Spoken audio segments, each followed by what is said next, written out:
Hi viewers, welcome back. Today I got a great episode. I've got one of the things that are on my list is a prickly pear. This just happens to be the beaver tail prickly pear, which produces a purple flower. It has two sets of type of thorns. One are the longer style and the other one are the really fine ones that get stuck. They're kind of barbed and they stick in your hands and they create a lot of irritation. Now there's a lot of good things about a prickly pear. They're high in vitamins. You can use them for your wrinkles. Don't quote me on that one. But because they're so full of electrolytes and they have that moisture, they act kind of like an aloe vera. So if you have a very irritated burn or something, you could cut one of the pads off or whatever and rub it on or place it on with some kind of pack or some kind of ribbon to keep it on there. But what you're going to want to do is remove the thorns first. The best way to remove the thorns on some of these is to just burn them with a little torch or something. The best thing about that is when they grow the fruit is supposed to be very good. I haven't tried it yet, but I can't wait, and I'm really hoping that the greenhouse is going to be the perfect place to grow my prickly pear.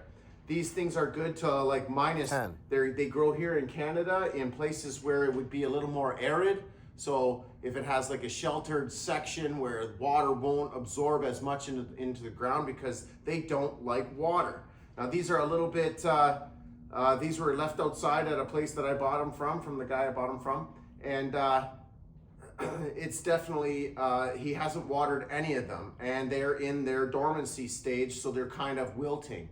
Now in the spring, they should just pop back up, plump back up, and start growing again. You can see there's still some flowers here, which I don't even want to touch with my bare hands. And these gloves are definitely just for warming my hands because they do nothing. So you'd be lucky, you're gonna have to get some really thick leather gloves in order to handle these by hand, and we're not gonna do that. So what we got is a pair of tongs. So we're gonna use the tongs to lift them up, and we're gonna use my little shovel to pull them out so that we can transplant them into these 3 pots that I have over here. I have mycorrhizal dirt here and sand. So what we're gonna do is we're gonna use a 50-50 mix of sand and dirt and soil. So sand and soil, and we're gonna use our tongs for sure because, well, I don't wanna touch this stuff. So once I set this in here, I'm probably never gonna touch it again unless I'm propagating, because every time there's one right here with a little pad, if I just cut that and put it into dirt, it should root itself. So yeah, they're a really easy plant to take care of. They thrive on neglect. The pads are edible. You can eat them raw or you can cook them. It's found in a lot of Asian food. The prickly pear, again, I haven't had a lot of experience with the actual fruit itself, but it's supposed to taste like a melon, kiwi cross, something like that. So I'm really interested and can't wait to try that. Also, that's where you would find the seeds. So when you do get a fruit, you'd be able to pluck it out and save the seeds if you wanted to grow it from seed. But this is the best way to propagate, would be to just take a pad off and sit it in some soil.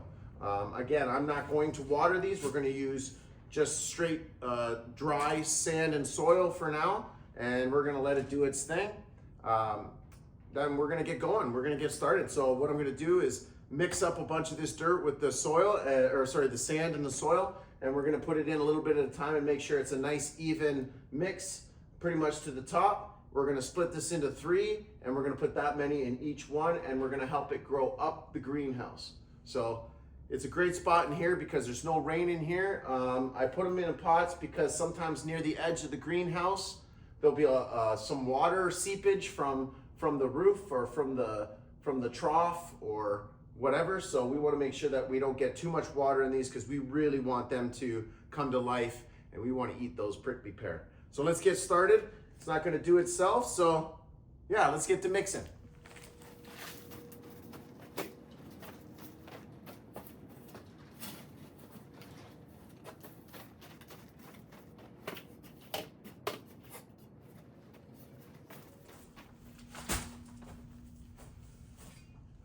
All right, so we got a couple of shovelfuls of dirt, soil in each one, and we're gonna do this a couple of times to get until they're full, because we wanna mix the sand in really well.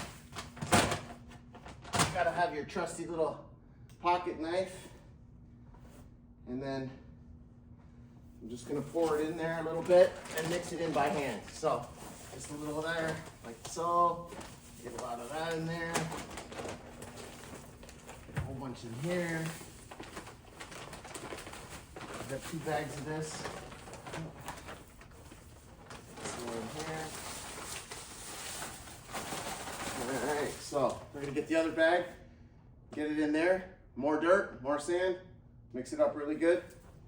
And that's why we're gonna get our potting mix. And mix it in really good. You're gonna want it to be really mixed good. Like there's too much sand in here, obviously, right now, but that's okay. We're gonna add some soil and some more sand. We're gonna get it all mixed up real good. Give it that good medium because sand is really well draining. So we want soil in here that will drain very, very well. And there's no holes in the bottom of this.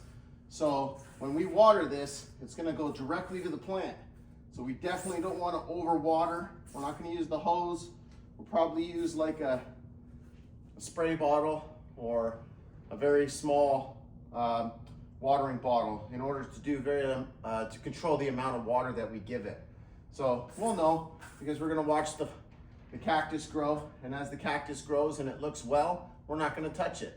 When it starts to even shrivel even just a little bit, we'll give her a couple ounces of water until it strains it out, and then we'll wait, and then we'll see what happens. If it plumps back up, then we'll give it a little. If it does, we won't give it any more water. If it doesn't plump up, we'll give it just a little bit more. But again, your soil should always be really dry because it's a cactus, and it does grow here in Canada, which I just had to have it because it grows fruit. It grows here in Canada, and why not, right? I love plants that I don't have to take care of. Okay, so I found it easier to just kind of get it out, and it was some of the roots. It was a little frozen, but the roots, you can see they have a nice root system here, and they intertwine. So we're gonna kind of just pry it open in the middle there and hope I don't damage too much of the roots. But it's easier to take it out in sections and handle it by the bottom of the dirt than it is to handle the prickly pear. Now I've already slightly touched and I got ahead of it and I grabbed it out, but I have a feeling my hands are going to be a little itchy later. So again, we're just gonna keep prying away here a little bit more until we can separate it, just like so, ever so slightly, a little bit at a time. Again, we're trying to save as much as we can, but the good thing about prickly pear is they propagate really easily, so I'm told. And again, we're almost, there we go. So again, we have this nice section right here we use for one of our pots. I'll put them up here. Oh, there we go. And do not touch those pads. You will not like it. It's like any cactus. So yeah, there we go. Nice big chunk. Good roots everywhere. Yeah, there you go. Nice purple flowers. So let's get them into the pots now. All right, this part's fairly simple. Like any other plant, the only difference is we're not going to pack it down. Well, we might tamp it down a little bit, but we're not going to water it. So again, you just want to be careful you don't touch your hands with this stuff. So I'm going to use my tongs to kind of place it in there a little bit better. I'm also got my little spade. I don't have my little trowel, my little shovel, so we're just gonna get them in there. So as far as I'm concerned, that's enough. Just pack it in. Again, use your tongs, because I'm silly. I've got to keep using my tongs. Gotta do it. And we'll put a little more in there if we have to kind of bump it up a little bit. But, oop, shoot, I just touched it. So every time I touch it, even so slightly, take a boo. Because, man, you don't want to leave those things in there. They'll just get embedded. I'm going to reach down in there, though, and make sure I'm underneath. I want to make sure the dirt's underneath and there's no space in there. So just like that, get that out of the way there. And that's it, really. We're going to, geez, I need another tool. But, yeah, stay away from the thorns. I needed a good little tamper something or other here to help me push down. Oh, see, I touched it again. See, you can't see that, but there's like the tiniest little one right there. It's a little hair. Brutal. Be careful when planting your prickly pear. So I'm going to come in here and fill in the rest of it in the gas, but that's pretty much all you got to do. Maybe get some of this dirt out of the way so it's not on the plant itself. There you go. Treat them like children. Take care of them, feed them, do their laundry. And there you go. So that's it. Let's get done with the other two. And then I'll show you how it looks at the end, because I can't wait for these to grow. These should grow anywhere between 4 and 6 feet high in clusters. They support themselves. One after another will support each other. So we'll just have to see how it goes. If we have to tie it up, we'll have to tie it up. If we get a little trellis in here or something like that, we'll do that too. But we're gonna see how it goes this summer.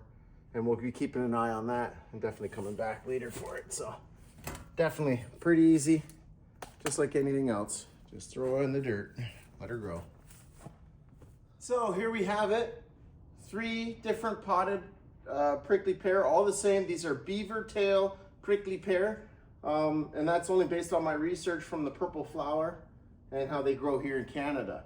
So they're all in their pots now. Give it a little tamp around the edges, you know, like you would with any other plant. I have had a few little thorns get into me, and there's 1 or 2 in there that are driving me nuts. So be careful when playing with cactus.